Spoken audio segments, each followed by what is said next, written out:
அல்ஹம்துலில்லாஹி ரபில் ஆலமீன் வஸ்ஸலாத்து வஸ்ஸலாம் அலா ரசூலில் கரீம் அம்மா பஅத்.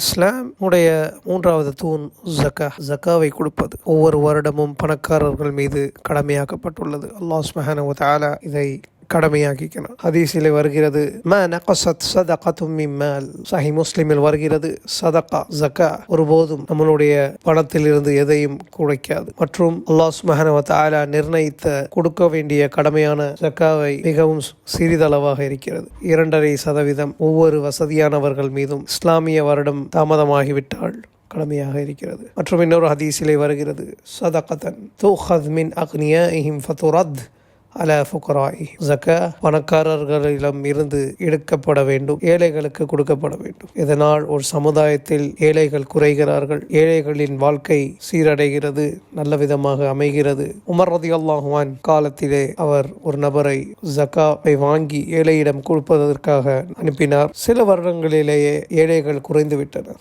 யாருமே இல்லை இந்த காசை வாங்குவதற்காக. இதுதான் ஜக்காவுடைய நிலைமை. இது ஒரு மிகவும் கடமையான விஷயமாக இருக்கிறது, அல்லாஹ்விற்கு மிகவும் பிடித்தமான விஷயமாக இருக்கிறது. இதை பற்றி பேசும் பொழுது அறிஞர்கள் கூறுகிறார்கள், மசாலிஹ் அதீம லில் مجتمعات المسلمة هو التقافل الذي جاء به الإسلام وأوجبه وافترضه. سبحان الله. இதனால் மிகவும் பெரிய அளவு நன்மை இருக்கிறது. ولهذا لا بد أن يؤنى المسلم بهذه الفريضة العظيمة.